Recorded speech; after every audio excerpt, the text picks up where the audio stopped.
So let's talk about, first let's just talk about what you did in preparation for today. Did you meet with Mr. Wade at all? Once the motion was filed, did you meet with Mr. Wade and talk to him about the motion that I filed to disqualify you? On January, this first January motion? Yes. I don't know if you can say talked about. I probably had some choice words about some of the things that you said that were dishonest within this motion. So I don't know that it was a conversation. As you know, Mr. Wade is a Southern gentleman. Me, not so much. Okay, but my question was, did you have a conversation with him? I didn't have a substantive conversation. You did not? I read this motion, skimmed it more so, and I've probably said some choice things to him about some of the lies that were told. Okay. And then printed in the media because, you know, we used to be in a day and time where you had 60 Minutes and people did stories and they verified information and you had this great reporting. But it seems today that a lawyer writes a lie and then it's printed for all of the world to see. Well, I just want to make sure that you answer the question I asked, though. So my question was... I'm going to been asked and Overruled, Mr. Abadi. I told you what happened. I read the motion. I am sure I told him what my opinion of it is. Okay. And past that, we had no substantive conversation. You did not? Okay. Is there something you didn't understand? No, I just wanted to make sure that Okay. you did not have a meeting with him in the conference room to discuss the motion. Next question, No. Ms. Merchant. So in the conference room of my office within this week, you produced some financial document. That financial document was given to me, something, and I'm not even sure who was giving it to him by me or Mr. Abadi gave it to me. And I think he showed me a document in our conference room. But as far as a substantive conversation, I don't believe I've had any conversation with him that is substantive related to this. Okay. I have had conversations with him since you filed the motion, but they wouldn't be substantive to this. He sent me very nice sermons that have been done. And so we've had conversations about, did you listen to that sermon? You know, things of that nature. And I would say they were in relationship to this because I think he did it to be kind. Okay. Let's start back in 2019.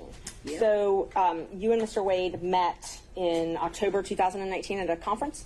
That is correct. Okay. And I think in one of your motions you tried to implicate I slept with him at that conference, which I find to be extremely offensive. I stayed at that conference. Mr. Wade was my teacher. I did not meet him when he taught the class. I was standing outside talking to Lisa Reeves, who is a judge. Me and her were just having a conversation. Mr. Wade walks up. I think they hug each other. They have some brief conversation. She introduces us. Your Honor, I'm going to object. We kind of thought that when you asked the question, you didn't answer the question, not a speech, so I object to the speech. I agree, I believe I'm Judge. able to explain my answers. I believe she's able to explain her answer. And That's Ms. Merchant. That's okay. I can handle it. Ms. Willis, I'll ask you to just listen to the answer, or excuse me, the question, and keep the answers confined to the question as best you can. I think you'll have more than enough ample opportunity on when the state was Well, able it's to ask highly follow-ups. offensive when someone lies on you, and it's highly offensive when they try Judge. to implicate that you slept with somebody the first day you met with them, and I take exception to it. All right. Well, Ms. Willis, you'll have the opportunity to explain all of that when it's the state's turn to ask more open-ended questions. Yeah. Ms. Merchant. Thank you, Judge. So again, my question was, you all met at that conference, though, right? We did the meeting. Okay. He, as I stated, he taught the class. I did not actually meet him when he taught the class. I walked out of the class, and I'm not sure if it was that exact class or we had went to lunch, but we were standing in the vestibule, like outside of the class. Me and Judge Reeves were having a conversation. She had worked at a law firm I worked at back in 1996. We're getting way afar. I mean, I don't mind her explaining her answers, but I literally just asked if they met at that She's conference. explaining how she met Mr. Wade, which was exactly the question asked by Ms. Merchant. These answers are more than appropriate. Ms. Merchant, if you want more concise answers, perhaps you could lead the witness. I will. Thank you, Judge. Isn't it true that you met Mr. Wade October 2019 at a judges We conference? haven't gotten to the point where Ms. Willis should be treated hostile in this situation. I think we And have. I'm Mr. very much Abadi. want to be here, so I'm not a hostile witness. I very much want to be Not here. so much that you're hostile, Ms. Willis. It'd be an adverse witness. Your interests are opposed to Ms. Merchant's. Thank you. Merchant's interests are contrary to democracy, Your Honor, not to mine. All right, let's Judge, proceed. I would just ask that we we... can keep things moving. Ms. Thank Merchant, you. next question, Yeah. please. Okay, so we've confirmed when you met. After that, isn't it true? No, I need to explain this, and I think I get to explain my answers. When I met him, Judge Reeves introduced us. He handed me his business card. I'm unsure if I handed him my business card, but we exchanged information. He said, if you ever need any help, give me a call. And he walked to the parking lot. So after that, you started dating shortly thereafter, correct? A lie. That's one of your lies. Okay. Do you know Robin Yurdy? I know her as Robin Bryant. I knew her. So Robin did not go to my college. She went to the college of, I went to Howard University. She went to Morgan State. I met her through some people I knew.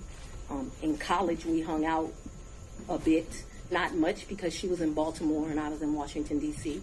But we hung out a bit. After college, I lost contact with her. I probably didn't see Robin again until maybe 7 or 8 years ago, a chance meeting here in Atlanta, but we did not have a consistent relationship from when I left college and came to Emory Law School here in Atlanta.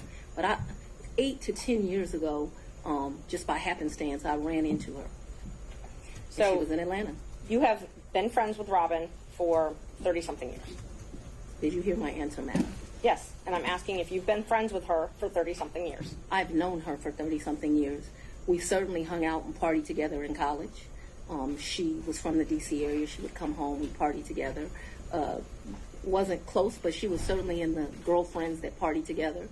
And then, like I said, I ran into her about 10 years ago in Atlanta, Georgia. But we didn't talk throughout that time period. I didn't see her. I didn't even know where she was.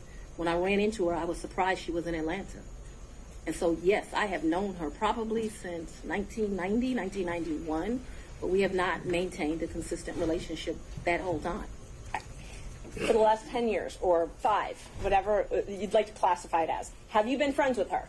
I have not spoken to Robin in over a year. I certainly do not consider her a friend now.